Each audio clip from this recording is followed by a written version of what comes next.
It's time I'll call the April meeting of the Haywood County Board of Education to order. At this time, board members, would you please rise for our invocation? Mr. Jimmy Rogers, would you lead us in our invocation, please? Let us pray. Most kind, gracious Heavenly Father, again, we thank you for the opportunity to join here tonight. We thank you for the opportunity to help serve children and educate children of this county. We thank you that you've given us the abilities, give us the tools that we need. Give us our teachers, our staff, and everyone involved in helping to educate children of Haywood County so that they may be offered the best education possible. We pray that you be with this board as we make the decisions which affect our schools and affect the lives of our children and our communities and our citizens. We pray also that you help keep us all safe and happy, and thank you, Lord, for a good spring break, and we pray that you help keep our children coming up on testing time soon and another summer coming upon us, Lord. We pray that you help make sure that our children have the best tools necessary, that we can have them the best educated as possible. And Lord, help them grow in their lives. Guide and direct us in all that we do. We give you the praise and glory for it all. Amen. Please stand for the Pledge of Allegiance. I pledge allegiance to the flag of the United States of America and to the republic for which it stands, one nation, under God, indivisible, with liberty and justice for all. You may be seated.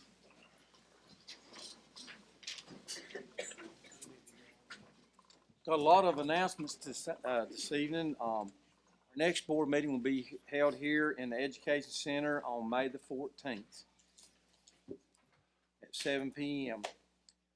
Board members, we have received a letter from Haywood Community College, and they are requesting that we accept applications for individuals who want to serve on that Board of Trustees. Individuals seeking this appointment must apply by submitting a resume. Resumes may be hand-delivered or mailed to the attention of Chuck Francis, Haywood County Board of Education, 1230 North Main Street, Waynesville, North Carolina, 28786. The application deadline is 4 p.m. on Tuesday, May the 1st. And just would like to remind you the current gentleman that serves on this is eligible for reappointment at this time. Our graduation dates have been set. Haywood Early College will be graduating Friday, May the 11th at 7:30 p.m. at Haywood Community College. The Haywood Community Learning Center is Tuesday, June the 5th, 2018 at 6 p.m. at Haywood Community College. Tuscola High School will graduate Friday, June the 15th at 7 p.m. at Western Carolina University Ramsey Center. Pisgah High School will be held Saturday, June the 16th at 11 a.m. at the Western Carolina University Ramsey Center also. Central Haywood High School will be graduating Saturday, June 16th at 3 p.m. again at the Haywood Community College. Don't forget the spring Haywood County Schools Foundation Spring Bingo. That's always a big time, and it's going to be held this coming Saturday. At the Canton Armory. It's a great facility. It's climate controlled, and it's 6 p.m. So, and I'm sure we got tickets and slots available, so come and support Haywood County Schools. The money goes back to the kids and for scholarships. Special Olympics is May the 11th on Friday at 9 a.m. at the Waynesville Rec Center. Always a fun time at that event each year. And also, board members, don't forget the Partners in Education Reception and Awards on Monday, May the 21st. 5:30 p.m. is the reception. 6 p.m. is the awards.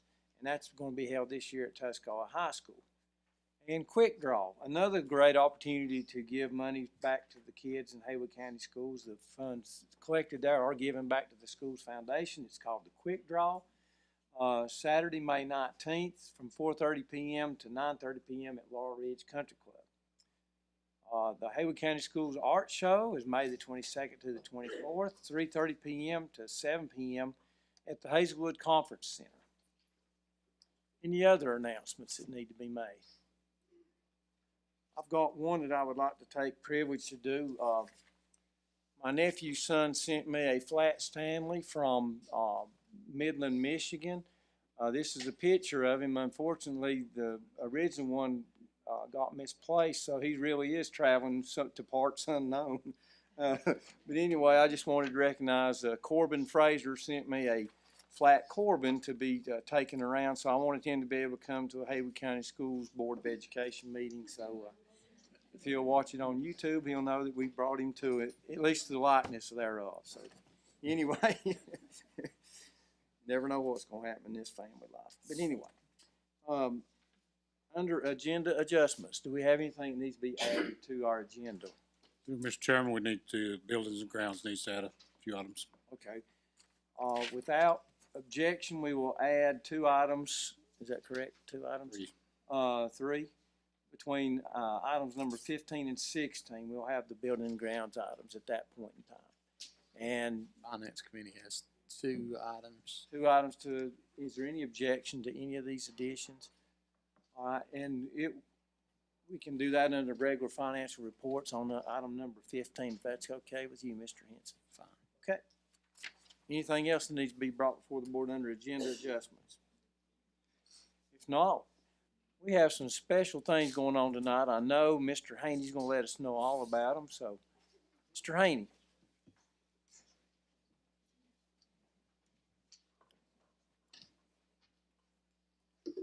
Chairman Francis, board members, Dr. Nolde, faculty and staff, and guests. It is an honor and privilege to introduce schools when I get a chance to spotlight them. Mr. Barbie's here with Canton Middle School with a group of students. It's always an honor to recognize Mr. Barbie. I think he took my place at Pisgah when I left. So I'm better looking, but he's a whole lot smarter than I am. So thank you for letting me recognize him. So Mr. Barbie. I just want to just spotlight a couple things going on at Canton Middle. We have had a wonderful year at Canton Middle School this year. Our school is excelling, and we're accomplishing great things with our exceptional students and staff. I love to, around Christmas time, those that have been in Canton Middle, you know, we have those big, tall stairwells. He'll bring his group down and sing in the stairwells, and it is just amazing. Anyway, that's always a fun class to go in and see. As you know, our course traveled last month to Western for District Festival. They received a superior rating, highest possible rating from all 3 judges. Our Battle of the Books team that you're going to see here just in a second won the county competition. Not counting, but it's 2 years in a row. And then they traveled to the regional competition where they finished second, which we're very proud of. Additionally, our Science Olympiad team finished 3rd in their only 2nd year of competition, and we have 9 Canton Middle School students that qualified to go to state on Friday and Saturday in Raleigh. While we're proud of these individual achievements, we also want to recognize our school overall accomplishments. And this does not happen by Todd Barbie. It does not. It's Ms. Coleman. It's Mr. Bushnell, our lead teacher. It's all of our staff. It's just a wonderful place to be. Over the last 2 years, we've implemented a school-wide academic and discipline supports that have increased our expectations for our students. Since that implementation of our after-school academic program called Bears Take Charge, which is a free after-school tutoring program for our students, our new discipline system, and our latest school-wide schedule, our discipline has decreased from 347 days of in-school suspension in the 16-17 school year to only 162 this year. So that's just an awesome, over half. Moreover, academically, our instructional initiatives, which focus on increasing rigor and putting student learning at the forefront, has contributed to our school's significant growth. We're proud to say that Canton Middle School has moved from a growth index of negative 3.67 in 2015 to 0.99 in 2017, which is approximately 2.5 standard deviations, and it distinguishes Canton Middle School as a North Carolina school that meets growth, which is pretty hard to do in middle school. We're excited to say that CMS Black Bears are moving forward. These accomplishments are only the beginning. Thank you to the board and our central office staff and for all those in Haywood County Schools who support us. So we appreciate you guys. Thank you so much. Thank you. Thanks for coming and sharing about Canton Middle School.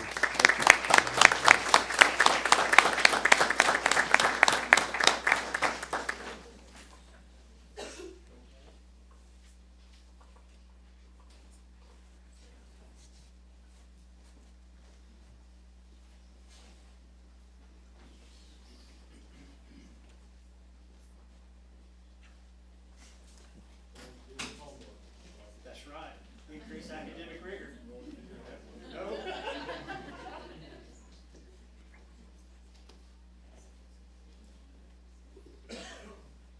Isn't that wonderful when you see all these kids, but then when you see their parents come too, that just makes you feel good, doesn't it? Good support. That support, you just can't beat it. I've got the honor and the privilege to introduce a couple of young ladies that are teachers in our school system, and Mr. Rogers mentioned tools a couple of times. These teachers are pulling out extra tools in their tool belt to do a better job of teaching in their classroom, and it's called the Global Educator Digital Badge. What that means is they do instructional units, then they do lesson plans for those units, and they spend hours doing this, and then it comes to me, and I have to go through it, and then I have to send it back, and it goes back and forth. Lots and lots of time and effort to become a better instructor. First one I want to introduce is Miss Emily Burris. Emily is a French teacher from Pisgah High School, and she will send you some crazy emails in French if you're not careful, so you have to really pay attention to what she sends you.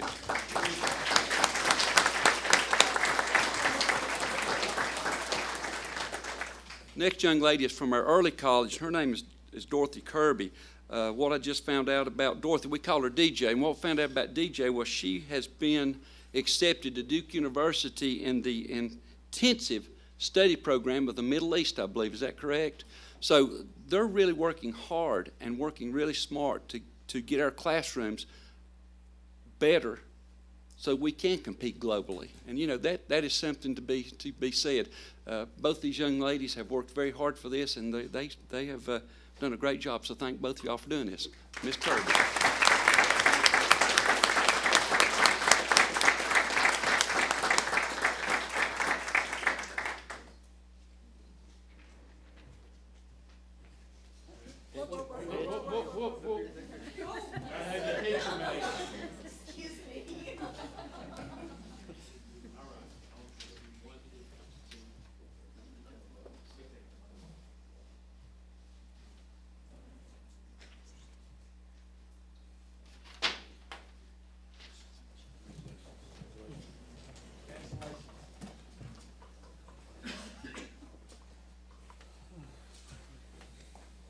For keeping me busy tonight.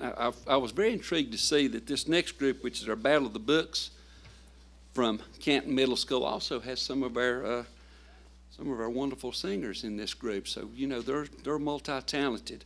So it's an honor again to introduce Mr. Barbie, as he will introduce our Battle of the Books. I would like to introduce Ms. Painter. Ms. Painter is our media coordinator who took on the additional responsibility of being our Battle of the Books coach. And she spent countless hours after school, and with our students just to give them this opportunity. And yes, I would like to say we're two-time county champs. Had a girl. Very proud of that, if you can't tell. But now I'm going to let her, if our Battle of the Books team will come on up. I'd like to introduce them. Can I say something about this? Absolutely. I just want to briefly say there's no way to express the hard work these kids put in, because they had 27 books to read, over 8,000 pages to read, and that's if they just read through the books once. And they read through a lot of these books 2 and 3 times. So it was a lot of hard work on their part. So I'm very proud of them. I'll call out names if you want a Okay. hand. Okay. Lily Barton.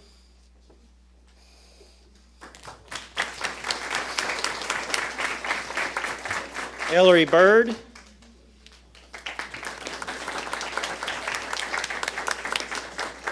Esselina Curley.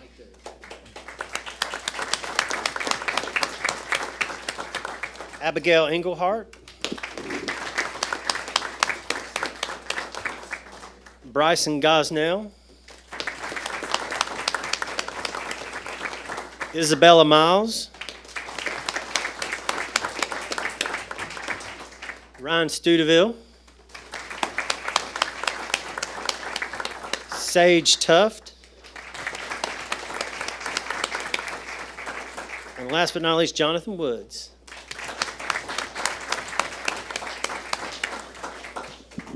I'd like to thank them for all their hard work representing Canton Middle School with pride. And also, many board members might not know this, but Dr. Nolte was the only, we were well covered. Ms. Coleman and myself and Mr. Shepard and Mr. Haney and Dr. Nolte went to represent Haywood County Schools at the regional competition. So we appreciate that coming from you guys. That means a lot. Very proud of you. So, thank you guys.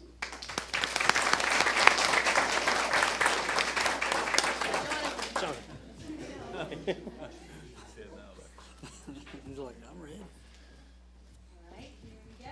Everybody look at me for a second.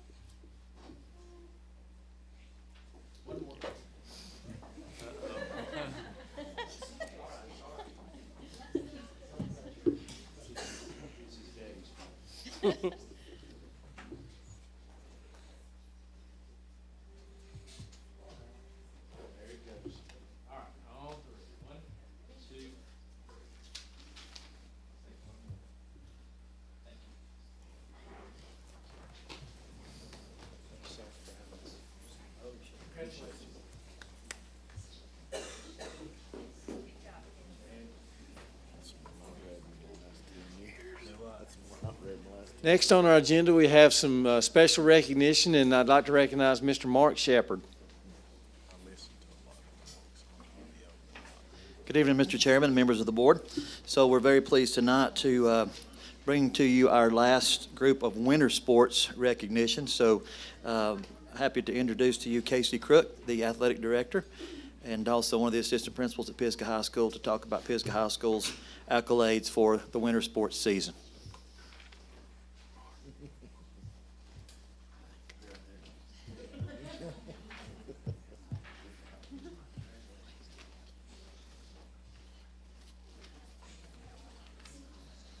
Okay. Board, thank you for having us. Dr. Nolte, thank you for allowing us to come. I've got some special recognitions for some special kiddos. Taryn and Braden are preparing a melody that they have for you guys here in just a minute, so they're still warming up, and we'll bring them out in a second.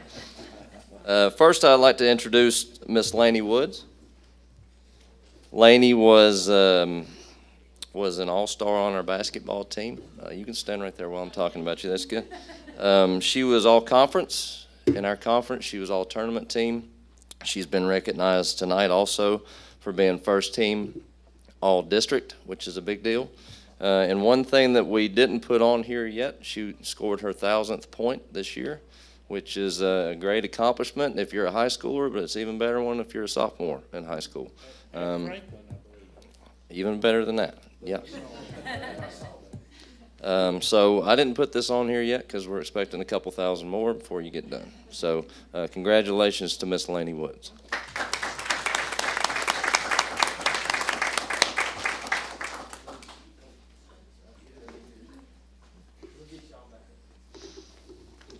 Come here, Will. Next, we have a representative from our boys basketball team.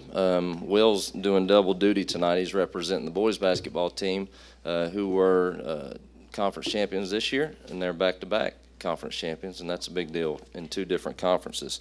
So Will's going to accept the award for the team. He's also here as an individual. Just to brag on Will a little bit. I don't know. Why are you looking at me like that? Thank you. Thanks for coming. Will is a kid that spent 4 years in our basketball program. He played as a freshman all the way through and improved greatly throughout the year. He was also all-conference this year and was selected as a member of the Blue-White All-Star game where he went and killed it. He finished second in the dunk contest and scored 19 points and 8 rebounds and should have been the MVP in my opinion, but that's okay. We'll give it to somebody else. Mr. Will Norris.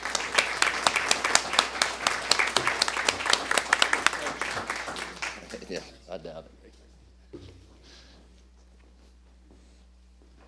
You good? Next, I'd like to introduce Mr. Ryan Gibson. He's our wrestling coach. He's going to tell us all about our wrestling team and a couple special athletes that we have. It's good to be here this evening. Tell you a little bit about the wrestling team this year. Stay right here. You just don't get too far ahead of us here, Braden. He's running from Taryn. This year, the wrestling team finished as conference champions. We finished as conference tournament champions. We had 6 individual conference champions. We finished as district champions. That's the first time since 2002 that Pisgah High School has went to the top 8 in the state. So we finished in the top 8. Dual team-wise, we had a state tournament finish 9th in the state. We had 4 wrestlers this year with over 40 wins, 2 with over 50, and 3 with over 30, and 2 of those 3 were freshmen. I've got 2 guys here this evening that we're going to recognize. Give you a little bit of history about them. Taryn Brown was our heavyweight this year. Taryn, come on up here. Taryn's a junior, and he had a great season. He finished the season 53-1. He finished 3rd in the state. He was the 2A Western Regional Champion. He was also Mountain 6 Conference Champion. He was voted by all the coaches as the Mountain 6 Wrestler of the Year. He was a Big Cat Classic champion, the Great Smoky Mountain Grapple champion, Devil Dog champion, Johnson-Stamey Milltown Invitational champion, and he broke his own school record this year. He broke the record for pins in a season last year with 34, and he had 44 pins out of his 53 wins this year.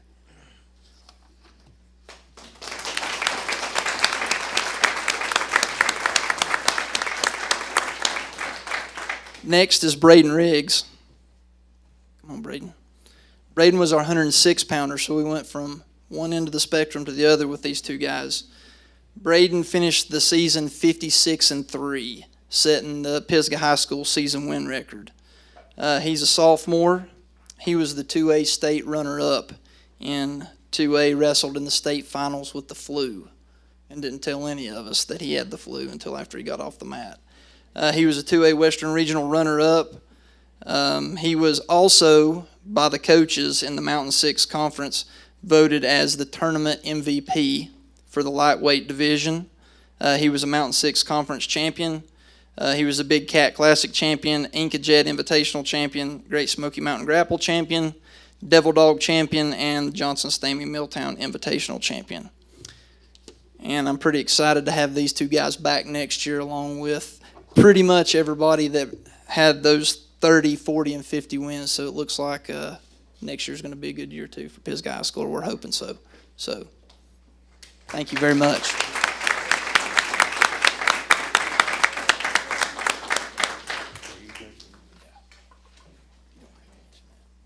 One last thing I forgot to mention, and Ryan definitely won't mention it. Did you mention that you were also team conference champions and tournament champions? You did mention that? And Coach Gibson was Coach of the Year also, so that's a great job for him.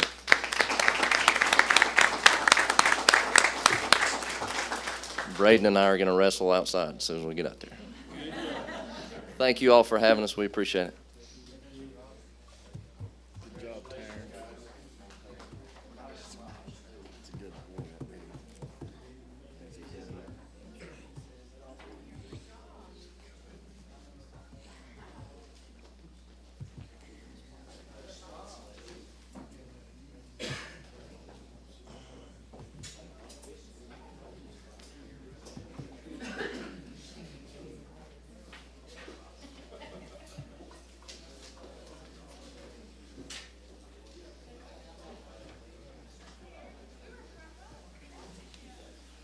Ms. King, has anyone signed up to address the board this evening?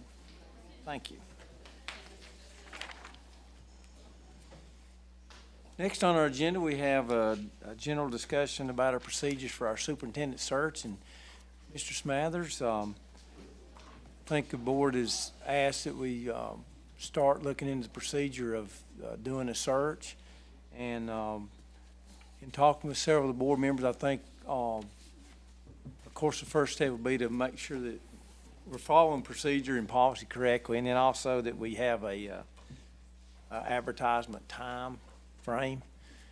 And, and this is my personal opinion, I think we need to, move as swiftly as possible in fairness to the candidates to, not put them in a position, starting July 1 or June 30th, to be in place so their management team could be in place. So, what are your thoughts, board members, on the timeline of advertisement, or?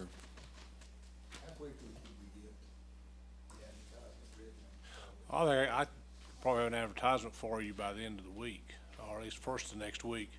It needs to be, whatever, I think in the advertisement, we need to sit down and have a discussion, or at least some guidance as to what y'all want in the advertisement. I mean, obviously, you've got the regular statutory requirements that you have. Any additional requirements you may want, like prior superintendent experience or non-prior superintendent experience, any other qualification, or you can go strictly with the qualifications set out by the statute, but you can then narrow that some if you want to. For example, saying we want at least someone with prior superintendent or assistant superintendent experience, or things that would be some type of a qualifier that y'all would particularly like for this area. But the advertisement, I would suggest in the periodicals in the state, at least in the southeast, school educator periodicals here locally, has to be done here locally also in the local paper. But as far as a advertisement, I think that's fine. I think the other thing you have to decide is where to send the applications. My suggestion is for the, as we have done in the past and other times over the years, is have the applications sent to my office, and then we will hold them there in confidence, and that's so that for the protection of the people who may be applying, that they know it's coming to an attorney's office and there's confidentiality there. Then I will set up a room for y'all to come and just look at them at your convenience, and that would be my suggestion. Okay. Does anyone have an idea about the advertisement? They want to narrow it down to prior experience or just the general statute requirements? Mr. Chairman, I really feel like we need to narrow it down to some form of a former experience, maybe it be a previous, definitely a higher administrative position. I don't know what the rest of the board feels on that. I don't know if we go as far as saying superintendency is, but, something in administration besides just a regular teachings or something like that. And of course, they have to have their license to be administrative license as well, but some kind of experience level. I think we definitely need it. As great as Haywood County Schools is already, we definitely want to continue moving forward. Okay. At least associate superintendent experience. I think either associate or superintendent experience would be required, I would think. Okay. I agree. All right. So prior associate or superintendent experience, you might want to say just preferred. Yes. Mr. Chairman, what if we done something like Ms. Smathers?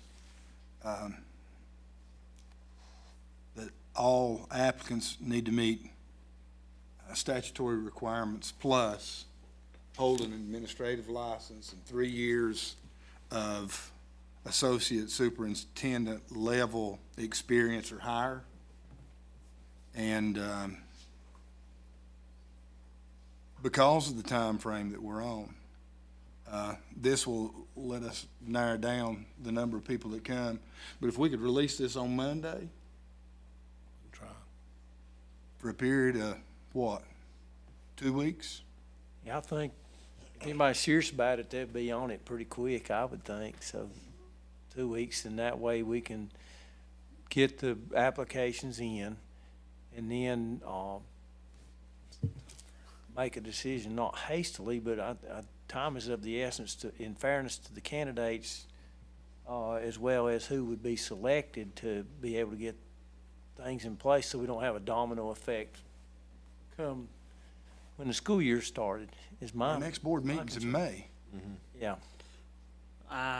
Yes, Mr. Chairman, but let's see, you're saying Monday, the 23rd. Have it advertised for 2 weeks, did you say? Mm-hmm. 2 weeks, which is gonna put May 4th. And then you're talking about 1, 2, 3, 4, 5, 6, 7, 8. You're saying you're wanting somebody in place in 8 weeks.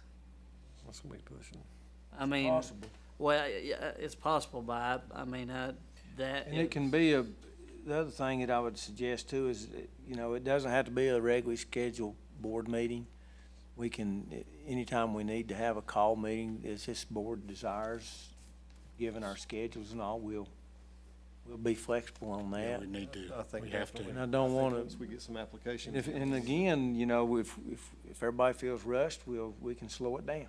Okay. Well, Well, that's what I'm saying. Why don't we're in why don't we just control of it. accept the application for 2 weeks? That gives us the opportunity to look at them or review them.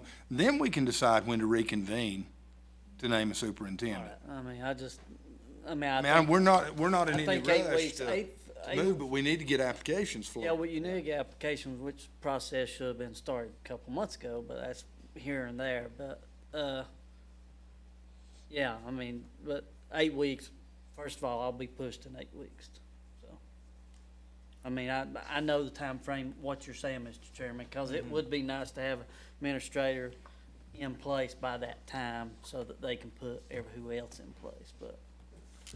Mr. Chairman, Let's go ahead and take applications. Take applications for 2 weeks. Go We'll give from you the there. minimum requirements. Today's the 16th. If I can get an advertisement out and in the mail to publications by email, whatever, and I'll check with the state board, the recommendations that they recommend, and we can have it published during the week of the 23rd. And that that would give the week of the 23rd, the week of the 30th, which takes you to May 4th, and close them on the 11th. Or let's say all applications in by the 14th, that's a Monday. So anything coming in, and that would give you the rest of the week of the 15th, week of the 14th, 21st, and 28th, and the end of June. So that'd give you about almost 3 weeks somehow to try to come up with some decision. So I would say, I'll start trying to get it out even before this week if I can. I'll look at some other ones to send out. If we can get it out to the major publications, say applications due by the 14th in my office, and then from that point on, y'all can have however long y'all want to look at them. But I'd also suggest if you're gonna have a committee to review the initial grouping that comes in and panel, everybody wanna look at them. But you wanna have a selection committee to go through and prioritize, or? If you end up with a whole bunch, then we'll appoint a committee, but I would assume everybody here would want to look at all of them. Is that correct? I mean, unless there's, Yeah, at this point in time, you're right, yeah. Yeah. You got bombarded with them, yeah. Can we move that back from the 14th to the 7th as far as the closing time? that's cool. Is that gonna, It's gonna that's put still, that's 2 weeks. Well, I mean, I think don't that's know what these rushing. publications go out on. yeah. Yeah. I mean, we'll put it into the local press, we'll put it into various, the local press here and around the area. And it'll go on, obviously, on the state, I'm assuming on the state board website, but it's gonna take a little while for it to get out and get circulated to people you may want, And is there any way you could, another week. Mr. Smathers, is there any way you could send us the draft of what I'm you're gonna gonna send it send to y'all. out before? I'll email to all of you, and y'all say, yeah, this is good, or we want this. I'm just gonna send sort of a bare bones, requirements, and then I will follow up with that. That's fair. We'll just do it by email. Okay. All right. Can you email us if you get 3 or 4 in, if we can get time to come on down and look at those? Rather than wait We've till got them all in. of them come in and maybe. I'll come anytime, and I'll just have a filing cabinet with, as they come in, we'll put them in, and y'all can keep a record of the ones that you look. All right. Any other discussion? All right. Board members, you've had an opportunity to look at the minutes from March the 12th, closing regular sessions. At this time, we entertain a motion to be approved as presented. So move. Mr. Kirkpatrick made the motion. Do I hear a second? I'll second. Show Mr. Francis. Any question or discussion on the motion on the floor? There being none, we'll vote. All those in favor say aye. Aye. Opposed? Motion carries unanimously. Next on our agenda, Dr. Bill Nolte will share with us the district improvement plan.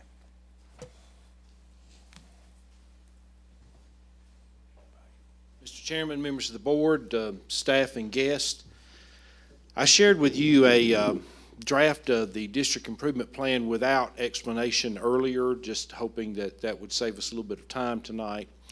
Every 2 years, I have worked with a group of our administrators, curriculum, and support people to create a 2-year improvement plan. I believe this is one of the 3 things that we have done from the district office to move from somewhere around 40th in the state to 11th, or the top 10%. We've built really good plans every 2 years, and they have focused in a lot of areas. The state goal recommendations are there, and the state asks you to plan around 5 goals, and I'll give you a brief explanation of each of those. We started, as you can see, preparing this plan on January the 18th.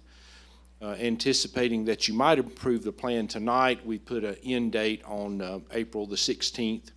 We have vetted this plan with every employee roundtable group, with the system PTA, PTO representatives, and other groups. So a lot of people have looked at this plan. So there's the initial committee. Brooke, if you'd go to Goal 1. Goal 1 is always an academic goal, and we've done really, really well.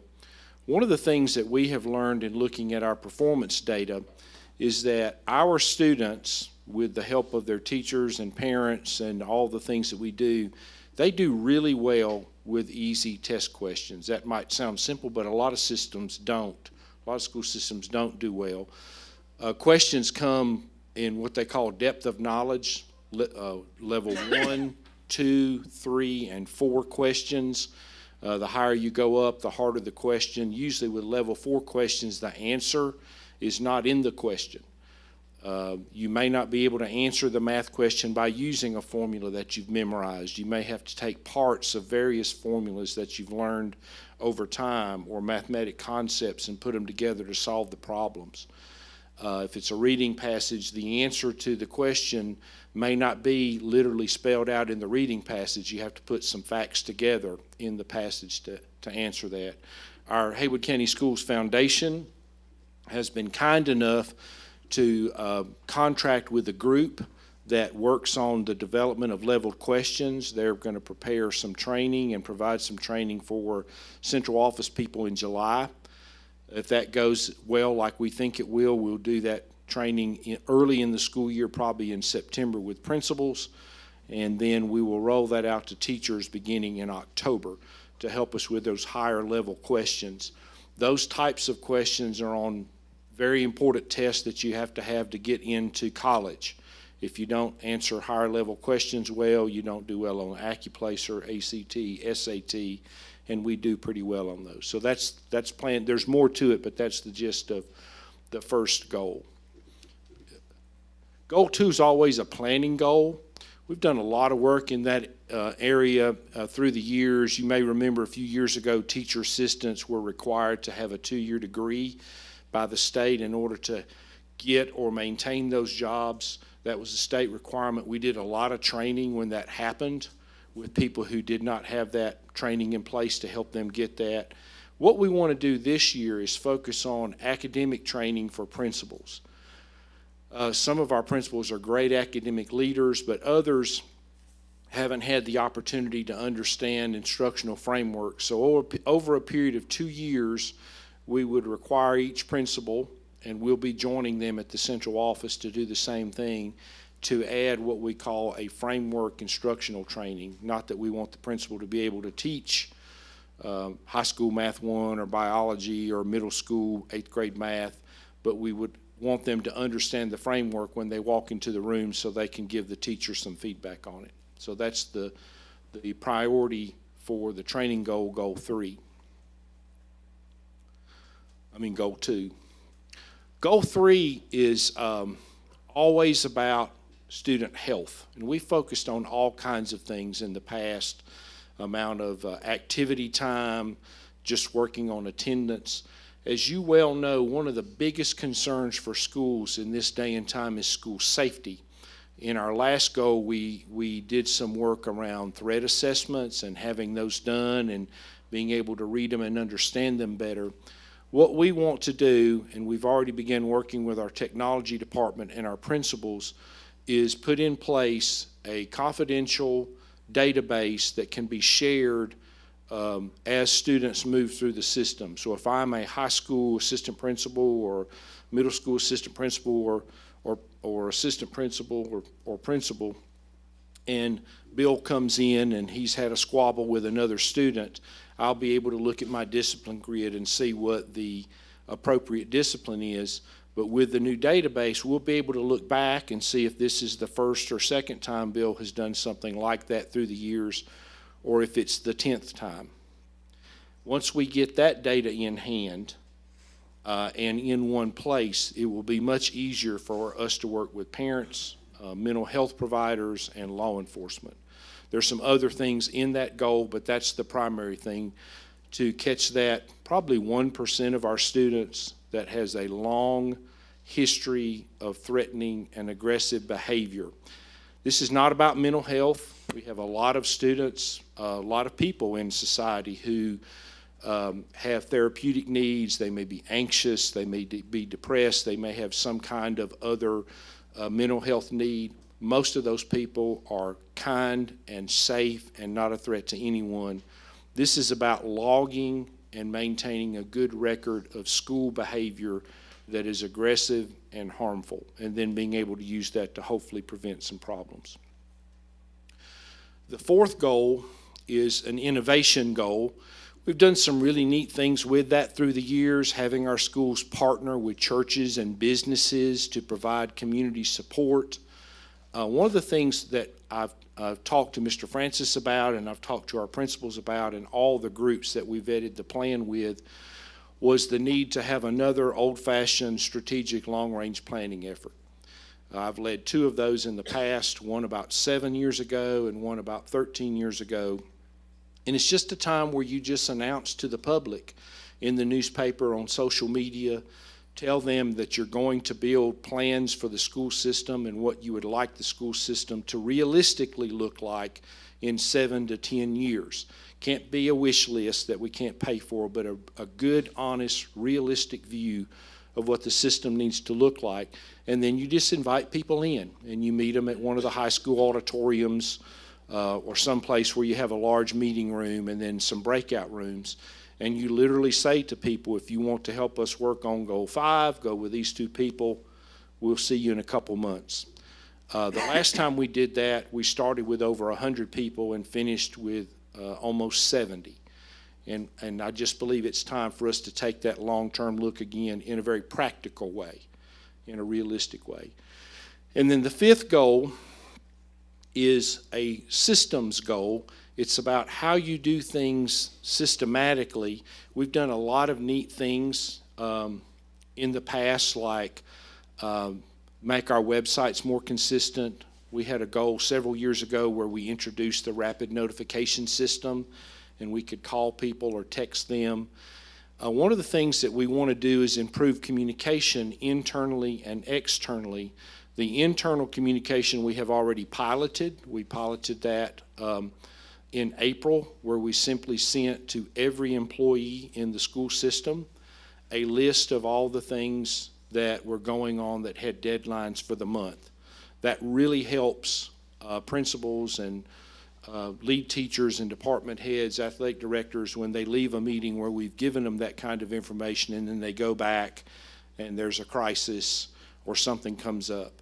So that seems to have been very successful. We hope to perfect that. And then we also want to do some surveying about the type of communication that people in the community use. It's a very simple survey. Belinda Trantham and Todd Trantham worked on that for us, and it would simply ask people, and it could be filled out by a student, parent, a member of the community, staff person, where do they go when they get school system information? Do they go to our website? Do they go to Facebook? Do they go to Twitter? Do they go to the local media? And then we'll know where to direct that information. I feel real good about the plan, especially since we have vetted it. I think the only change that I would like to make is to expand one of the goals for, in goal number 1 for finding a math screener. I would like to expand that from 3-5 to K-5. But other than that, we feel good about the plan and would ask you to consider approving it with that one adjustment that I mentioned around math. Board members, at this time, we entertain a motion. We approve the district improvement plan as presented. With the adjustments that you would recommend. The little adjustment from, in math from 3-5 to K-5. Okay, I want to clarify that. Ms. Barrett made the motion. Do I hear a second? Second, Mr. Chair. Second, Mr. Jimmy Rogers. Any questions or discussion on the motion on the floor? I just have one comment. I think it is time. 7 years, I remember that's a pretty intense process, but it's, you can glean a lot of good information from your community and from educators alike about where they want to see the district in a few years. Any other comments before we vote? Questions? There being none, we'll vote. All those in favor say aye. Aye. Opposed? Motion carries unanimously. Thank you, Board. Thank you. Next, we have our policy guru, Mr. Mark Shepherd. So, Mr. Chairman, members of the board, I think we have had enough continued discussion on this policy to request that we go ahead and table this for a little bit more discussion. The 6140 student wellness policy, one simple change, a lot of discussion. Okay. So maybe we table that for one more month. All right, so we've had some input and we want to look at it and massage it possibly. Okay. Right. All right, and without objection, we will table 6140 until next regular board meeting. Okay, that'll be done. Thank you, Mr. Thank you. Next, we have our Finance Committee Chair, Mr. Larry Henson, has the regular monthly finance report plus a couple of other items he'd like to bring in. First, Mr. Chairman, I'd like to make a motion to hold harmless base principal pay if ADM changes within 15% of the bottom range. And that is in the form of a motion. Okay, we have a motion from the Finance Committee Chair, Mr. Larry Henson. Do I hear a second? I'll second. Mr. Clark, I believe, beating just a little bit. Any question or discussion on the motion on the floor? I would like to ask Dr. Nolte if he would to do a little explaining for the rest of the board on this, so everybody kind of be up to date. If anybody hasn't seen it, everybody should have a copy of. The Finance Committee can share their handout, and we can certainly make additional copies. The state has changed the way that base principal pay is allocated with state funds. It used to be based upon the number of state-paid teachers, not the total number of teachers, but state-paid teachers. They've actually moved to a more logical process of paying principals base pay based upon the number of students enrolled in the school. I'm not sure they did a very good job with the amount of money that they're paid for those ranges, but they've moved to that number. There are break points, and so there's one level from 0 to 400 students, a second level from 401 to 700 students, 701 to 1,000, and 1,000 to 1,300, and then over 1,300.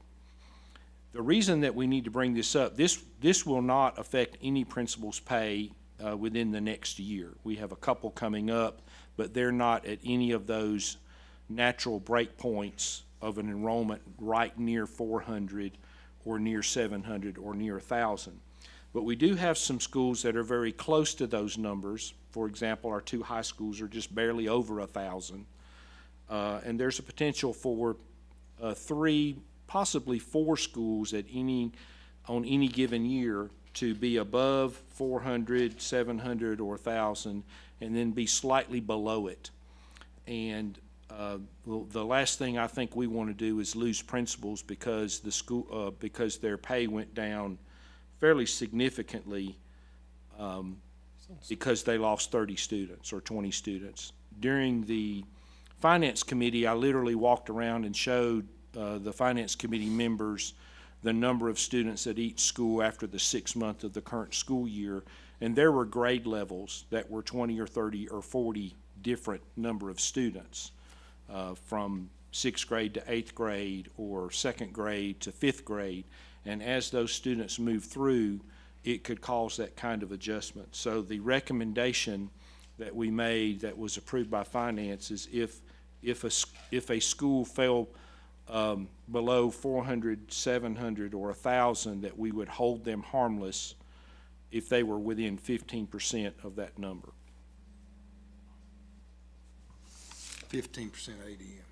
15% of the annual average daily membership, yes, sir. Any questions of Dr. Nolte?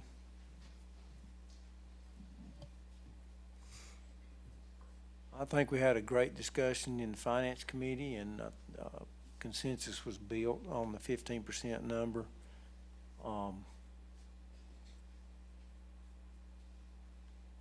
Any other questions or discussion before we vote? I just feel like this is the best way we can protect our principals and you know, help them and show them that we're going to be there for them. Any other comments, questions? There being none, we'll vote. All those in favor say aye. Aye. Opposed? Motion carries unanimously. Thank you, Board.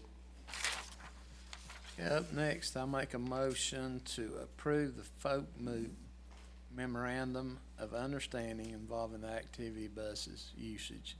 And this is the same contract pretty much that we do with Folk Moot every year where they can use our activity buses. Okay. We have a motion. Do I hear a second?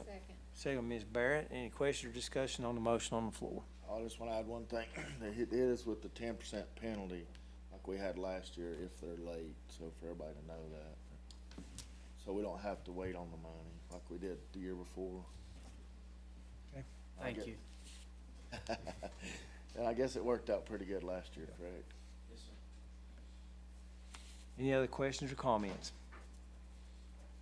There being none, we'll vote. All those in favor say aye. Aye. Opposed? Motion carries unanimously. And lastly, a motion to approve our regular monthly financial reports. Everything looked good. Okay. We have a motion from Mr. Henson. Do I hear a second? Second. Second, Mr. Jimmy Rogers. Any questions or discussion on the motion on the floor? There being none, we'll vote. All those in favor say aye. Aye. Opposed? Motion carries unanimously. Anything else from finance? No, sir. Thank you very much, and appreciate the hard work of the Finance Committee. Next, we have an addition from the Building and Grounds Chairman, Mr. Jimmy Rogers. Thank you, Mr. Chairman. Buildings and Grounds has met. Again, we have a few motions to bring before you. The first motion coming from Buildings and Grounds will be to proceed at Central Haywood High School Gymnasium to tear out the concrete flooring. And then we're bringing in an engineer to evaluate and bring findings back to the Buildings and Grounds Committee again. We've got a real situation across the river over here, but an old building, and we've really had a lot of fun with this thing, and it's something that we just have to be careful with. So Okay. we're moving a step at a time. Okay. We have a motion from Mr. Rogers. Do I hear a second? Second. Second, Dr. Rogers. Any question or discussion on the motion on the floor? So the tiles that we're talking about is off the table now, or? Well, We don't Yeah, even know if we can put concrete back Okay. there yet. yeah, we're looking at what we can do with this building. I'll tell you, it's really been a fun situation. Another thing, if you come up with so much of the value of the building and repairs and maintenance, which would be up to $500,000, then you'd like to see the value of the land and buildings. then FEMA's gonna step in and say, well, you can't do this unless you bring it up to flood level plain. There would be raising that whole building 4 or 5 feet. That's almost impossible. The building is so many years old, you have structural concerns. There's nothing really, the building's there, but once we got the flooring out and the subflooring out, then we're having to tear the concrete out to then have to bring an engineer in to check the foundation structures. And so it's just, we keep putting money into ever since the floods in 2004, we've had a fun time with that facility over there, and it's something that we appreciate the community's patience. It's just been, I know we have a lot of community activities into that facility, and for Central Haywood High School students, as far as their PE facility, it's been tough, and everyone's been very patient. We just ask for a little more patience. We'll continue to see what's in the best fit for our school system in that facility. Thank you, Mr. Rogers. Estimated cost? Estimated cost, Don't know till you get there. don't know, you get there, you say $283,000 for one part of it, but then that would have been tearing it out, putting a concrete floor, doing some other painting and heating and stuff like that, some issues to get it back to a point to use, but then we gotta see what's gonna happen once we tear the flooring out. Then that's where the engineer comes in. So you're saying approximately 10 to 50,000? To tear out the concrete, Well, $100,000 100,000 to tear out the concrete, plus to get an engineer, plus engineer. So, I mean, we're already spending, And haul it off and all that stuff. Yeah. to tear it out and haul it off, you're gonna look at $100,000. $100,000 to see if we can renovate it. Yeah, $100,000 Tear just it to see down. if what we have to do with it. The only thing of it is, if you need to tear it down, you're gonna have to spend 100,000 anyway to tear it down. Yeah, the concrete's gonna cost 100,000. You've got to spend 100,000 to figure out what you can do with the building, period. Unless you wanna tear it down without knowing. That's pretty much sums it up. Any other questions or comments? There But being- thank you for that question. I mean, that's really a good question there. How much is it on cost? He's on the finance committee. Yeah, finance. There you go. See where that Money, money's gotta at. pay for it. Any other comments or questions? If not, we'll vote. All those in favor say aye. Aye. Opposed? Motion carries unanimously. All right, thank you, Got Mr. that Chair. one, Mr. All right, got that one, all right. Second motion, the Buildings and Grounds would like to bring before you, and this is hopefully is simple. Like to place in surplus a vehicle, a 1984 C-2500 Army truck. Number 7014 needs to be in surplus, be disposed of. We have a motion from Mr. Rogers to dispose of a truck. Do I hear a second? Second. Who said it over here? Dr. Rogers. Second by Dr. Rogers. Any questions or comments on the motion on the floor? There being none, we'll vote. All those in favor say aye. Aye. Opposed? Motion carries unanimously. All right, Mr. Francis, I have one more motion, please. This motion is to allow Mr. Jewel Mara to install a 3x3 sign or shooting range at the corner of the Asheville Highway and Francis Farm Road on the state right-of-way and with approval of our school board attorney's advice. Okay, we have a motion on the floor from Mr. Rogers. Do I hear a second? Second. Mr. Burnett. Any question or discussion on the motion on the floor? What is Mr. Smathers, what's his? I think he's gonna research it. Are you gonna research Are you it? gonna research it and? I'm perplexed right Okay. Yeah. now. If you open up for if it's on school, I mean, it's in state right away, if it's on school property, it's a commercial entity, so we're allowing school Advertise. property for a commercial entity. It's not a nonprofit, it's not So, let me just say, I'm gonna have to look at that pretty hard. I suggest that, we table this till the next meeting. Let me look into that for you. Look into it Okay. to make sure we're going down the right path. Okay? Mr. Chairman, I will withdraw that motion at this time. Okay. We will table this till Okay. next time. Further research. We'll refer that to our attorney, Mr. Smith. Okay. You want that or the application first? Application for Do superintendent. the application first. Yeah, superintendent first. It's not even a question. Yeah, that's-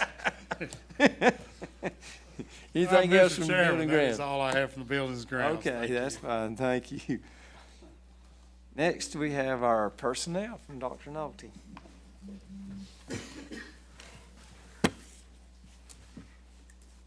Mr. Chairman, members of the board, staff, and guests, I have for your information 14 separation from employment and 4 personnel for approved leave of absence. For your approval, I have 8 employments, 56 status changes. A lot of summer work there with camps and stuff. 2 leave of absence, 1 contracted service, 4 substitutes, 3 employee coaches. We did pull number 2 for a total of 3. I have some additional information I'll bring back to you at a later time about the one we pulled. And then 4 volunteer services. This time we entertain a motion. We approve the personnel as presented. So moved. Dr. Rogers made the motion. I hear a second. Have Mr. Clark. Any questions or comments on the motion on the floor? There being none, we'll vote. All those in favor say aye. Aye. Opposed? Motion carries unanimously. Thank you, Board. Thank you, Dr. Nolte. Is there anything else that needs to come before the board? If not, meeting adjourned.